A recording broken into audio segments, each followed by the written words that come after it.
Hello,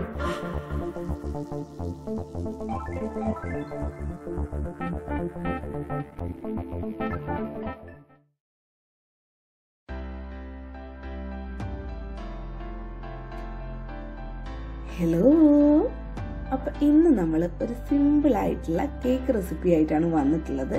ഇതാണ് strawberry pastry cake. അപ്പോൾ ഓവനൊന്നും ഇല്ലാതെ ക്രിസ്മസ് സ്പെഷ്യലായിട്ട് നമുക്കിത് പെട്ടെന്ന് വീട്ടിൽ തയ്യാറാക്കിയെടുക്കാം. അപ്പോൾ എങ്ങനെയാണ് തയ്യാറാക്കാന്ന് നമുക്ക് നോക്കാം. ഇത് വളരെ ടേസ്റ്റി ആയിട്ടുള്ള ഒരു കേക്ക് റെസിപ്പിയാണ്. നമ്മൾ ബേക്കറിയിൽ നിന്ന് കഴിക്കുന്ന പോലെ തന്നെ ഇരിക്കും.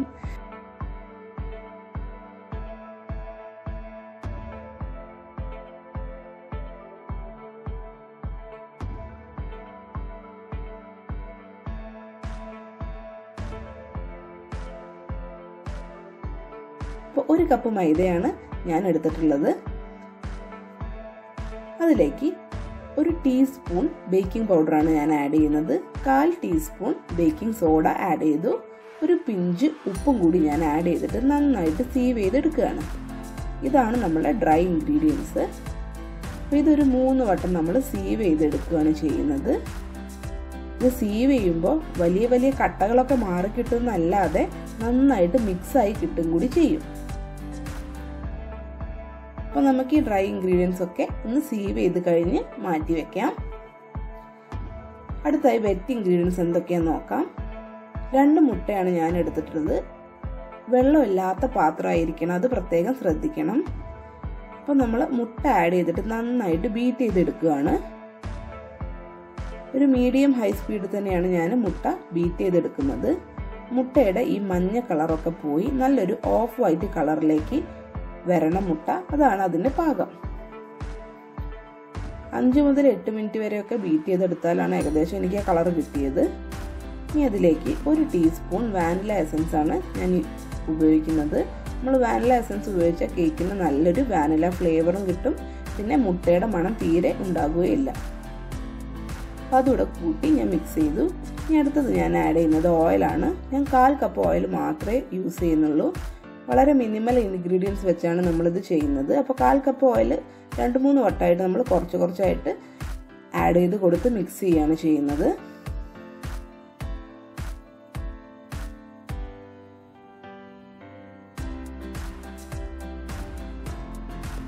അപ്പോൾ അതുകൂടെ ചേർത്ത് ഞാൻ നന്നായിട്ട് മിക്സ് ചെയ്തു. ഇനി അടുത്തത് ഇത് പൊടിച്ച പഞ്ചസാരയാണ്. ഇത് നമുക്ക് കുറച്ചായിട്ട് ആഡ് ചെയ്യാം. പൊടിച്ച പഞ്ചസാര എന്ന് പറഞ്ഞാൽ ഇത് 3/4 കപ്പ് പഞ്ചസാര പൊടിച്ചെടുത്തതാണ് ഞാൻ. അത് നമുക്ക് കുറച്ചായി ആഡ് ചെയ്തിട്ട് അതുകൂടെ ഇതിൻ്റെ കൂട്ടത്തിൽ മിക്സ് ചെയ്തെടുക്കാം.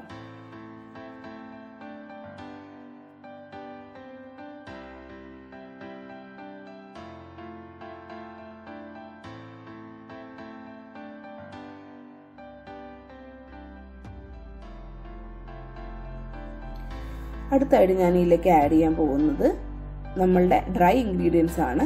ഡ്രൈ ഇൻഗ്രീഡിയൻസ് ഇട്ട് നമ്മൾ അടിക്കാൻ തുടങ്ങുമ്പോൾ നമ്മൾ ബീറ്റർ ഉപയോഗിക്കരുത്. അതിന് പകരം നമ്മൾ കട്ട് ആൻഡ് ഫോൾഡ് മെത്തേഡാണ് ഉപയോഗിക്കുന്നത്. ഇതൊരു സിലിക്കൺ സ്പാച്ചുല വെച്ചാണ് ഞാൻ ചെയ്യുന്നത്. നമ്മൾ ഡ്രൈ ഇൻഗ്രീഡിയൻസ് എല്ലാം കുറച്ചായി ഇട്ടിട്ട് നമ്മൾ ഇങ്ങനെ കട്ട് ആൻഡ് ഫോൾഡ് ചെയ്ത് എടുക്കുകയാണ് വേണ്ടത്.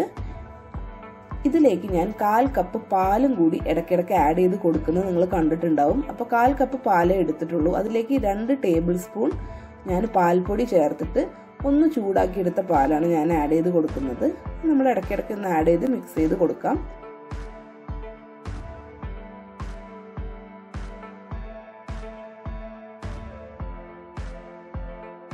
ഏറ്റവും ലാസ്റ്റായിട്ട് ഞാൻ ആഡ് ചെയ്തത് 1 ടീസ്പൂൺ വിനാഗിരിയാണ്. ഇനി നമുക്ക് നമ്മളുടെ ഈ ബാറ്റർ മാറ്റി വെച്ചിട്ട് നമ്മളുടെ കേക്ക് ഒന്ന് നന്നായിട്ട് ഓയിൽ ചെയ്തെടുക്കാം. നമ്മൾ കുറച്ച് സൺഫ്ലവർ ഓയിൽ സ്പ്രെഡ് ചെയ്തിട്ട് നമ്മളുടെ കേക്ക് ടിൻ റെഡി ആക്കുവാണ് ബേക്ക് ചെയ്യാനായിട്ട്. എല്ലാ സൈഡ്സിലും എത്തത്തക്ക രീതിയിൽ വേണം സൺഫ്ലവർ ഓയിൽ ആഡ് ചെയ്യാൻ. അതിലേക്ക് ഞാൻ പാകത്തിന് മുറിച്ച് വെച്ച ഒരു ബട്ടർ പേപ്പർ കൂടെ ഇപ്പോൾ പ്ലേസ് ചെയ്തിട്ടുണ്ട്. അപ്പോൾ നമ്മൾ അടുത്തതായിട്ട് ബട്ടർ പേപ്പർ വെച്ചിട്ട് നമ്മൾ ഓയിൽ നന്നായി സ്പ്രെഡ് ചെയ്ത് കൊടുത്തു. അതിനുശേഷം 1 ടേബിൾ സ്പൂൺ മൈദയാണ് നമ്മൾ എടുത്തിട്ടുള്ളത്. മൈദ കൂടി ഇട്ടിട്ട് നമ്മളുടെ കേക്ക് ടിൻ നമുക്കൊന്ന് ഡസ്റ്റ് ചെയ്തെടുക്കാം. ഇതൊക്കെ കേക്ക് പെട്ടെന്ന് നമുക്ക് ടിന്നിൽ നിന്ന് കിട്ടാൻ വേണ്ടിയിട്ട് ചെയ്യുന്ന ട്രിക്സ് ആണ് കേട്ടോ. അത് കഴിഞ്ഞിട്ട് നമ്മളുടെ ബാറ്റർ നമ്മൾ ഇതിലേക്ക് ഒഴിച്ചു കൊടുക്കുകയാണ്. അപ്പോൾ ബാറ്റർ കംപ്ലീറ്റ് ആയിട്ട് ഒഴിച്ചു കൊടുത്തു. ഇനി നമ്മൾ നന്നായിട്ടൊന്ന് ടാപ്പ് ചെയ്തെടുക്കുകയാണ്.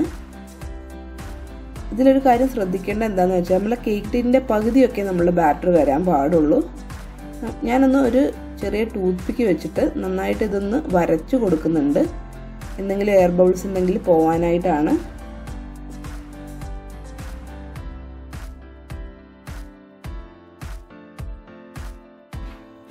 ഇനി നമ്മളുടെ ഓവൻ സെറ്റപ്പ് ഞാൻ പ്രീ ഹീറ്റ് ചെയ്ത് വെച്ചതാണ്. ഇത് 10 മിനിറ്റ് മീഡിയം ഫ്ലെയിമിൽ പ്രീ ഹീറ്റ് ചെയ്ത് വെച്ച ഓവൻ സെറ്റപ്പാണ്.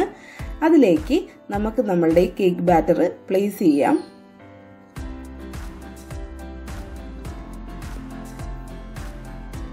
ഇനി നമുക്ക് ഇതൊന്ന് അടച്ചു വെക്കാം. ഏകദേശം 40 മിനിറ്റോളം എടുക്കും ലോ ഫ്ലെയിമിലാണെങ്കിൽ കേക്ക് ബേക്ക് ചെയ്യാനായിട്ട്. ഇനി നമുക്ക് ഇതിലേക്ക് വേണ്ട സിറപ്പിന് എന്തൊക്കെ വേണം നോക്കാം. 1 കപ്പ് വെള്ളം ആഡ് ചെയ്തിട്ടുണ്ട്. അതിലേക്ക് 1/4 കപ്പ് പഞ്ചസാര ആഡ് ചെയ്തിട്ടുണ്ട്.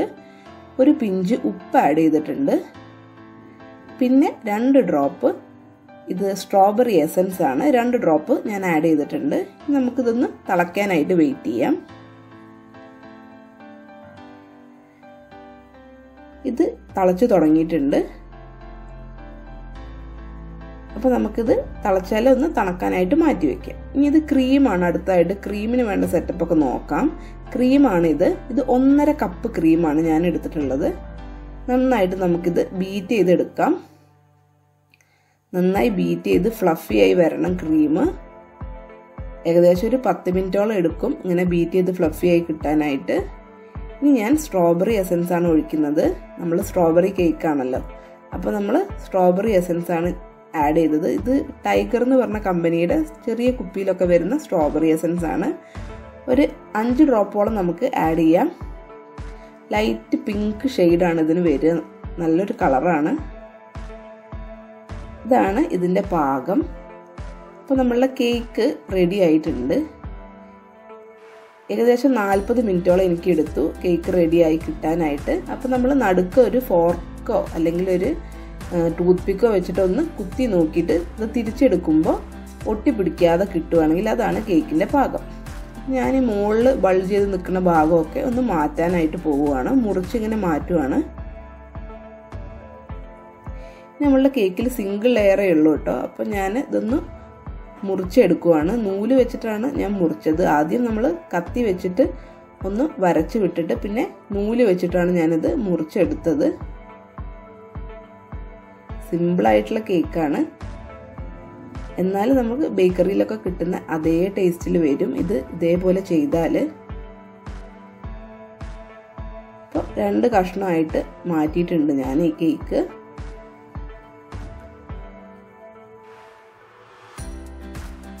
അപ്പോൾ ഞാനിത് അടുത്തതായിട്ട് വെറ്റ് ചെയ്യാൻ പോവുകയാണ്. അപ്പം നമ്മൾ നേരത്തെ ഉണ്ടാക്കിയ സിറപ്പാണിത്. അപ്പം ഞാനൊരു കുപ്പിയിലാക്കിയിട്ട് നമ്മളിപ്പോൾ വെറ്റ് ചെയ്ത് കൊടുത്തുകൊണ്ടിരിക്കുകയാണ്. നന്നായിട്ട് വെറ്റ് ചെയ്ത കേക്കാണ് നല്ല ടേസ്റ്റ് ഉണ്ടാവുക. വെറ്റ് ചെയ്ത് കഴിഞ്ഞ് നമ്മളൊന്ന് തൊട്ട് നോക്കിയാൽ നമ്മളെ കയ്യിൽ ഈ സിറപ്പ് വരണം. അതാണ് അതിൻ്റെ പാകം. അത് കഴിഞ്ഞ് നമ്മൾ ഉണ്ടാക്കിയ ക്രീമാണ്.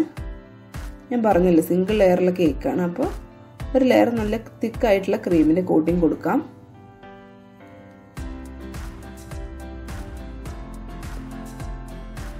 ഓക്കെ, ഇത് ഏകദേശം റെഡി ആയിട്ടുണ്ട്.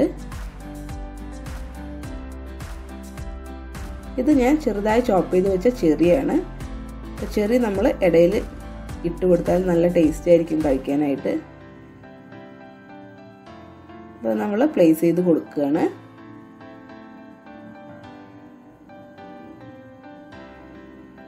അപ്പോൾ ഈവൻലി ചെറിയൊക്കെ പ്ലേസ് ചെയ്ത് കഴിഞ്ഞാൽ നെക്സ്റ്റ് ലെയർ നമുക്ക് വെക്കാം.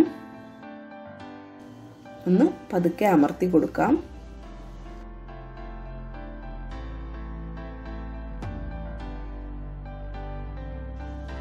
ഇനി അടുത്തത് ഈ ലെയർ നമുക്ക് നന്നായിട്ട് വെറ്റ് ചെയ്തെടുക്കണം.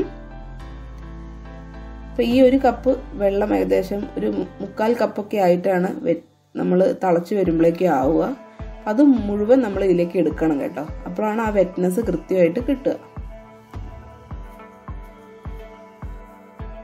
ഇപ്പോൾ കേക്ക് നന്നായി വെറ്റായി കഴിഞ്ഞു. ഇനി നമുക്ക് ഇതിൻ്റെ മുകളിൽ ഫൈനൽ ലെയർ ഓഫ് ക്രീം കൂടെ പ്ലേസ് ചെയ്യാം. എന്നിട്ട് നന്നായിട്ട് എല്ലാ സ്ഥലത്തേക്കും എത്തത്തക്ക രീതിയിൽ ഇതിൽ തേച്ച് പിടിപ്പിക്കാം. സൈഡ്സ് ഒക്കെ നന്നായിട്ട് തേച്ച് പിടിപ്പിക്കാം നമുക്ക്. ഇനി ഡിസൈനിങ് ഒക്കെ നിങ്ങളുടെ ഇഷ്ടം പോലെ എന്തെങ്കിലും ഡിസൈനൊക്കെ ചെയ്യാം. ഞാൻ ഭയങ്കര ഡിസൈനറൊന്നും അല്ല, ഞാൻ ചെറിയ ഡിസൈൻസാണ് കൊടുക്കുന്നത്. പേസ്ട്രി ആയിട്ട് മുറിച്ചെടുക്കാനുള്ളതാണല്ലോ കേക്ക്. അപ്പോൾ നമ്മൾ കേക്ക് റെഡി ആയിട്ടുണ്ട്. ഒരു കഷ്ണം ഞാനിപ്പോൾ മുറിച്ച് മാറ്റി വെച്ചിട്ടുണ്ട്. നല്ല ടേസ്റ്റുള്ള കേക്കാണ്. നിങ്ങൾക്ക് ഇഷ്ടം പോലെ ഡെക്കറേറ്റ് ചെയ്ത് ഉപയോഗിക്കാം. ചെറിയ കുട്ടികൾക്കും വലിയവർക്കും ഒക്കെ ഒരുപോലെ ഇഷ്ടമാവുന്ന സ്ട്രോബെറി കേക്കിൻ്റെ റെസിപ്പി എല്ലാവരും ഒന്ന് ട്രൈ ചെയ്ത് നോക്കണം. അടുത്ത എപ്പിസോഡിലൂടെ വീണ്ടും കാണാം. ബൈ.